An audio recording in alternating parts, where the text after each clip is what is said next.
this one specifically focuses on the Western United States. Well, North America. Western North America.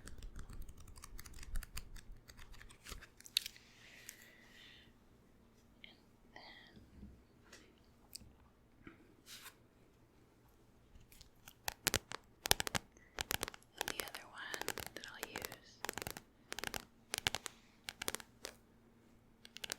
is a little bit more locally distinct.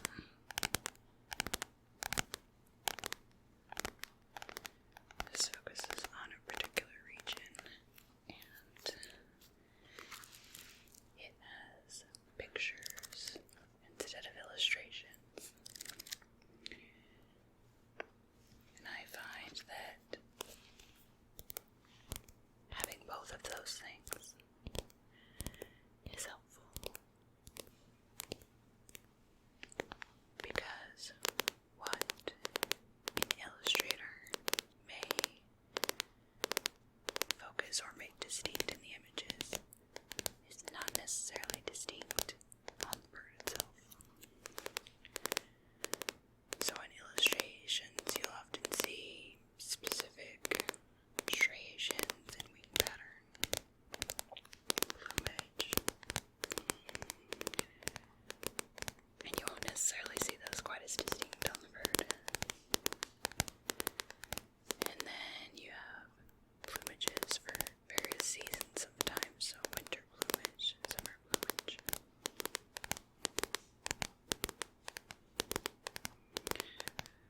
Breeding season, non-breeding season.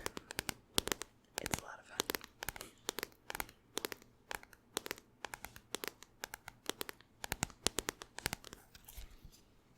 And again, I am very much a beginner bird watcher, so if it's something you're interested in,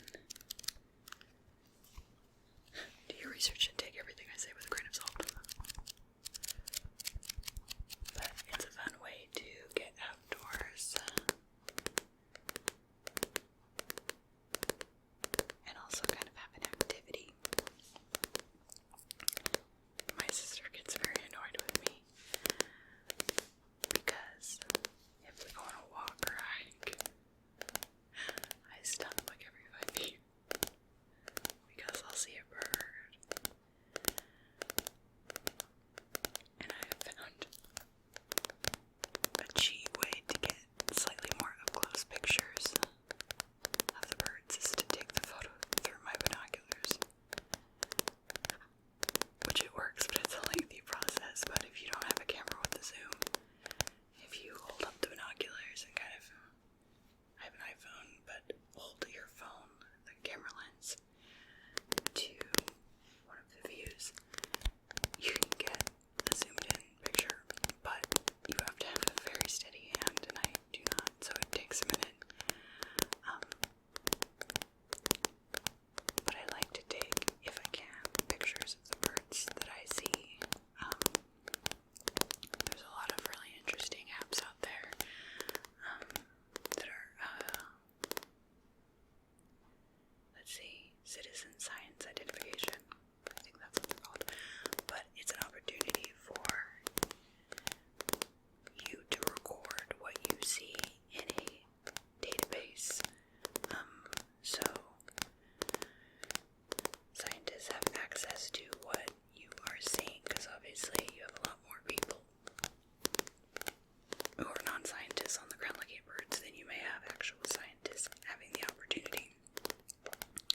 And so it creates a database where they can pull the information and get a look at what you're seeing. So I always think it helps in some of those sites. They allow you to post a picture along with your suggested identification. And I just think that's a good way to kind of back up your identification, and also if it's a rare sighting or a non-standard sighting, that's very interesting for people who follow those trends. So having that photo there to kind of justify that, yes, I did see this bird at this time of year in this location. Because some of the apps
escaping. Sometimes it's just solving a puzzle with the time limit, but there's not always that fear of being trapped. And when you have more people, it tends to be easier and quicker to solve the clues. Just having more minds and more people able to do separate things, but me and my sister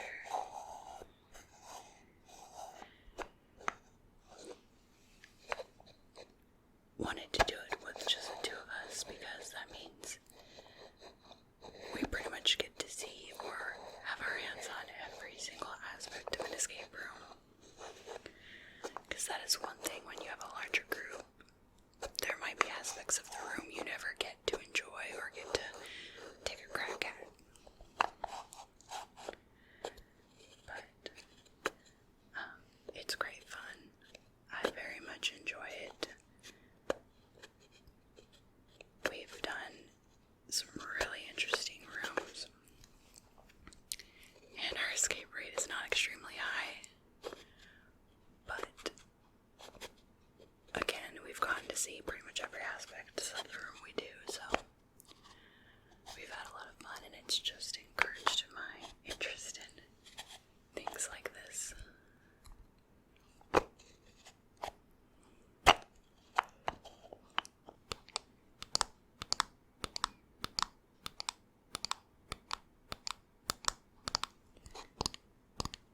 But if you get an opportunity to do an escape room, I recommend giving it a try.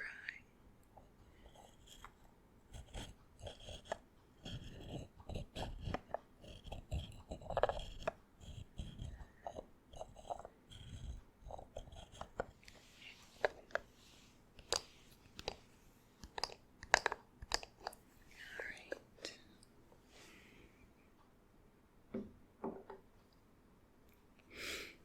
Now these I got recently on Amazon, and they are reusable bamboo base mats. So instead of using disposable cotton pads or cotton balls, you have these you can use and then wash. And I wanted to give them a try. And there are two styles, so a smooth style and a style with a little bit more texture. So if you're also using it as like a face cloth too, for some mild mechanical exfoliation.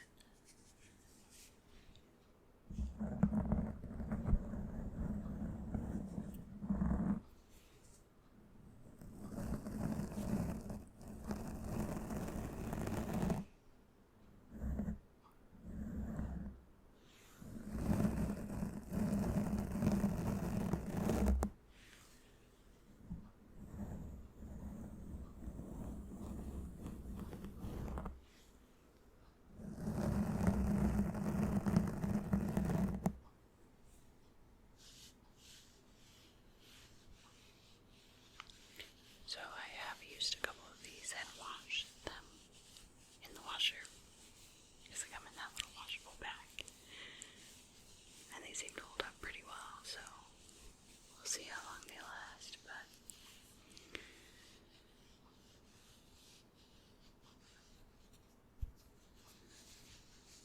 and they are very soft.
use it and enjoy it.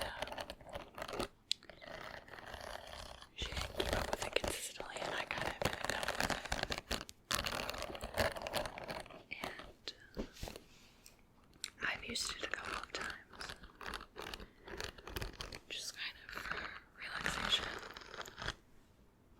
And it's really interesting because obviously when you first start using it, it's pretty intense, and they usually actually recommend, the seller recommends, that you keep a pillow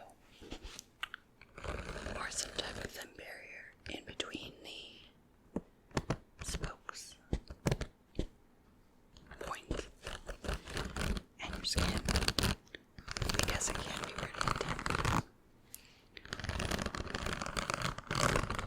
And after a while of sitting on it, you kind of get this warm, tingly sensation.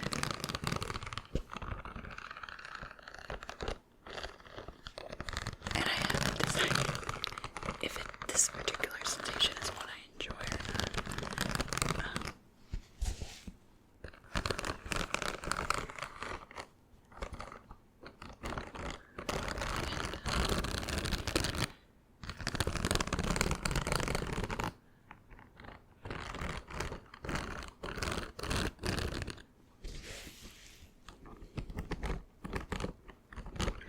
It does relax my muscles, I don't know, or it feels to me like it does.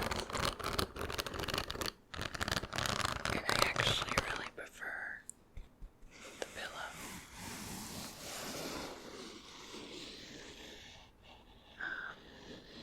One, because when you lean your head and neck against it,